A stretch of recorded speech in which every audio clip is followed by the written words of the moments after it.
السلام عليكم، مرحبا بكم. كنرحب بكم دائما، كنرحب بجميع المشاهدين والمشاهدات وكذلك الناس اللي اول مره كيشوفوا قناتي.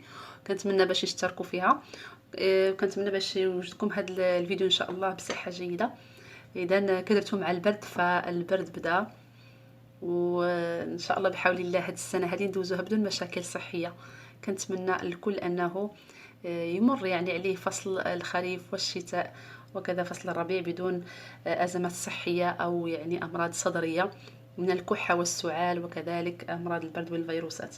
إذا إن شاء الله بحول الله فيديو ديال اليوم يعني كما وعدتكم واحد المكمل غذائي. أنا وعدت المشاهدات في الكومنتير، يعني في خانة التعليق، فقلت لهم غادي نقدم لكم مكمل غذائي هكذا ان شاء الله كيكون سهل على الاطفال انهم كيتناولوه. فغتشوفوا معايا الطريقه سهله والمقادير كذلك في متناول الجميع. اذا المكمل هذا غنعتمدوا فيه على كذلك على حبوب إيلان اللي هو قلنا الدخن باللغه العربيه. إيلان اخواتي راه هو احسن الحبوب، من احسن الحبوب اللي جيده لمرضى الامراض الصدريه، لمرضى الربو والكحه والسعال وكذلك الناس اللي عندهم ديك الحساسيه وكيكونوا كذلك كيكونوا فراجيل كما كنقولوا دغيا بسرعه كيتاثروا بالبرد بسرعه، حتى ولا ما كانش عندهم شي مرض. يعني مجرد انهم تياخذوا غير واحد حمام هكا في البيت فما خرجوش ومع ذلك كياخذوا داك البرد وكياخذوا. فهاد الحبوب ديال الدخن او إيلان حضروها بالطريقه اللي قلت لكم، تحمصوها وتغربلوها في يعني غربال الحرير، فبالتالي كتكون عندكم كتحصلوا على هاد الدقيق بعد ما كيتحمص كيكون هذا الشكل هكذا، وكتغربلوه راه كتحصلوا كيبقى لكم هنا السميد ديالو هو هذا، راه كيشبه البلبوله ولكن لا، هذا راه السميد ديال الدخن. فشفتوا معايا هنا، نقربوا الكاميرا.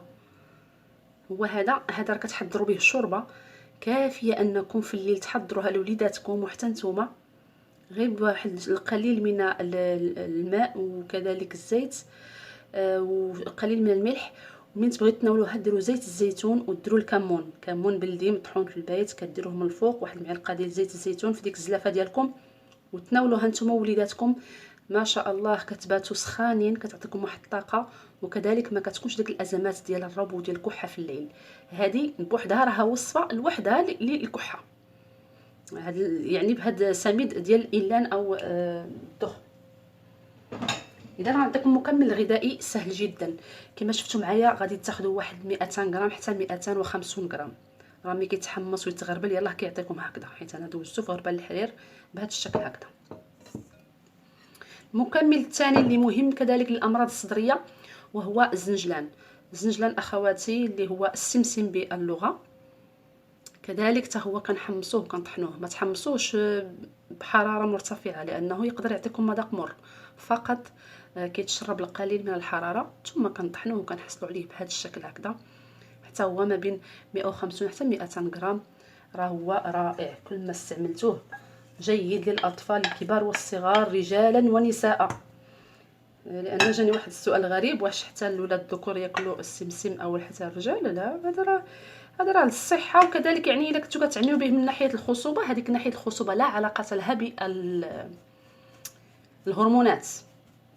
اذا راه الناس اللي كيتكلموا على المشاكل ديال الحمل او الولاده راه احيانا كيكون يعني المشكل ما عنده الهرمونات كتكون سليمه، ففقط يعني كيكون واحد العنصر غذائي في الجسم ناقص راه كيكون عند الانسان مشكل.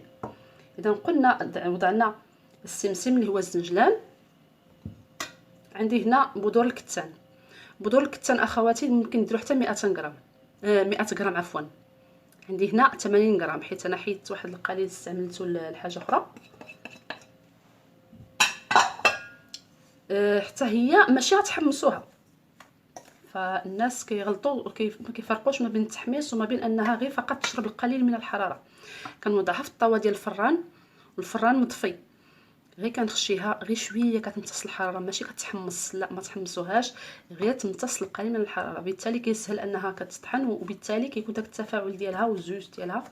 اذا كما كتشوفوا معايا راه كنحضروا واحد الكميه قليله اللي غنتناولوها في ظرف اسبوع. كل اسبوع كنحضروا يعني هاد الكميه هذه اللي غتخلي ان شاء الله بحول الله الوليدات والكبار والصغار قلنا الاباء واللي موجود عندكم في الدار يتناولها. غنوريكم الطريقه ان شاء الله بحول الله. عندي هنا واحد المعلقه كبيره ديال النافع، انا مازال غادي نزيد واحد شويه بحال اللي كتحضروا شي سلو اولا يعني هكا زميطه. اذا العنصر الاخر اللي مهم اخواتي، هنا عندي واحد الملعقه متوسطه ديال بذور البصل، زريعه البصله، وملعقه صغيره صغيره جدا ديال هذا الحبه السوداء او السانوج، كل واحد كيفاش كنسميها، ولكن كنعني بها انا السانوج باش ما ندخلش لا راه هذيك حبه البركه هذيك الهضره كلها هي راني عارفاها، ولكن انا متاكده بان الحبه السوداء شامله مجموعه من الحبوب السوداء. الحبه السوداء لو عرفتوا ان زريعه البصله، زريعه الثومه، زريعه الكرفس، زريعه المعدنوس، زريعه اللفت، السانوج، كلهم حبوب سوداء وتتشابه سبحان الله، ولا يفرق بينها الا المتخصص او متعلم او مهتم. فهذه للافاده فقط. سبحان الله، الحديث فيه اعجاز كبير، لا يقف فقط عند حبه السانوج، ففاتها وفاقها. يعني انا الحمد لله من خلال تجربتي مع الحبه السوداء، اي حبه سوداء خلقها الله سبحانه وتعالى، مثل زريعه البصله، مثل زريعه الثومه، زريعه اللفت، زريعه المعدنوس كما قلت لكم، زريعه الكرفس، كتشابه سبحان الله العظيم. حتى الحرمل غير هو كيكون شويه شهب الحرمل، فكلها فيها واحد شنو نقول لكم، واحد الطاقه علاجيه بوحدها راه معجزه. فحديث الرسول صلى الله عليه وسلم لم يكن، انا في نظري شخصي، وهذا اجتهاد شخصي، لم يكن فقط محدود عند الحبه السوداء اللي هي السانوج. سبحان الله، ولله في خلقه شؤون. اذا طحنتهم حتى هما اخواتي غادي تحمصوهم واحد القليل، هاد زريعه البصله بذور البصل مع القليل من السانوج، كيتحمصوا فقط قليلا ويسهل طحنهم. وكنغربلهم وكتجي هكا واحد المعلقه. شفتوا معايا من غربلتهم بقات هاد البقايا هذه غنستعملها ان شاء الله بحول الله غير مع شويه ديال الزيوت للشعر، فحتى هي كذلك مغذيه لجذور الشعر. اذا غادي نضيف كذلك، شفتوا معايا هنا راني طحنت انا عرق السوس. الناس كيسالوني كيفاش كنطحن عرق السوس، راه هو شويه ماشي سهل، راه كيتباع مطحون، ولكن انا كنفضل نشريه عواد. كناخذ واحد العود بحجم الاصبع او اكبر قليلا، ثم كنقطعو الى قطع صغيره وكنطحنو في مطحنه كهربائيه، وكنغربلو وكنعاود نطحن وكنعاود نطحن، ومع ذلك راه كيبقى بهذا الشكل هكذا. لكن سبحان الله العظيم راه ما تيضرش. راه ملي كنضيفو مع هاد المواد الاخرى وكنبدا كنخلط، ما كيبقاش يعني تقولوا راه خاشن، لا صافي ما كيبقاش يبان نهائيا. اذا هاد العناصر هذه كلها هي انا غنخدم بيدي، وغادي نخدمها باش تجانس مزيان، لانه هذه راه قلت لكم واحد التقاوت او مكمل غذائي رائع لامراض الصدر والكحه والسعال. الكحه بجميع انواعها، يعني الجافه او لا حتى الاخرى. فاحنا غادي الوليدات اللي عندهم الربو سبحان الله العظيم تبعوا لهم هذه الوصفه هذه. انا كنحضرها مره في الاسبوع، ما كنحضرش كميه كبيره باش تبقى ديك العناصر الغذائيه حاضره وتعطيني نتيجه.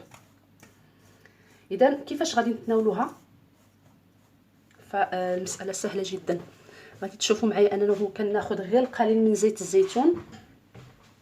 اذا زيت الزيتون اخواتي تكون دافئه، دفيوها شويه، وكناخذ ملعقه من هذا المكون هكذا مع زيت الزيتون دافئه، وكنضيف القليل من العسل ان امكن العسل. الا ما كاينش تقدروا تحليو شويه الوليدات بشويه تاع السكر الابيض يعني البودره، اما العسل هو الافضل. ثم كتعطيوهم هكا ملعقه كبيره في الصباح قبل ما يخرجوا للمدرسه، يعني حتى يفطروا ماشي مشكل، او حتى على الريق ماشي مشكل. تعطيوهم ملعقه كبيره شربوها ويمشيو للمدرسه ان شاء الله بحول الله، كيبقاو محفوظين النهار كله، ما كيقيسهم لا برد، ما كتقيسهم لا فيروسات ولا كحه ولا حتى شي حاجه. وفي الليل قبل النوم كذلك ياخذوا مثلها هذه الملعقه هذه هي الطريقه ان شاء الله بحول الله اللي غتخليهم يعني المناعه ديالهم مرتفعه ضد امراض البرد. كذلك غادي نقول لكم الناس اللي عندهم الربو، الاطفال اللي عندهم الربو او حتى الكبار، فملي غيجيو يتناولوا ملعقه من هذا المكون هذا غادي تكونوا محضرين الحلبه اخواتي، الحلبه البلديه راه في محلات البيو موجوده، هذه البلديه هذه موجوده في محلات البيو.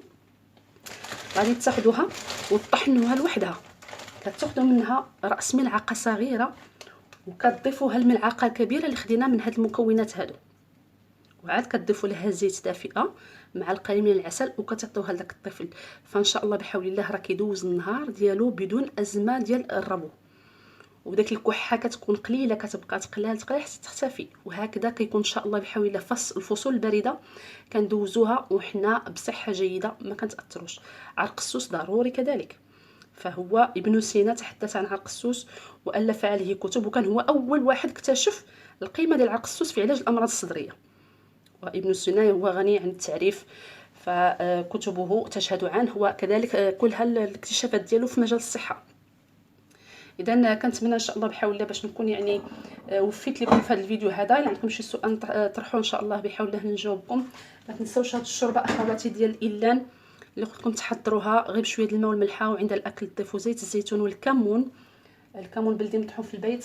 فاذا تعشوا بهاد الدراري اللي تيكونوا هكا عندهم امراض الصدر فان شاء الله بحول الله كيتقواو. وهكذا كنطلعوا وليداتنا بطرق سهله بسيطه تقليديه، لكن سبحان الله نتائجها عاليه والصحه للجميع ان شاء الله. كنتمنى ربي سبحانه وتعالى يرزق الجميع الصحه، والى اللقاء.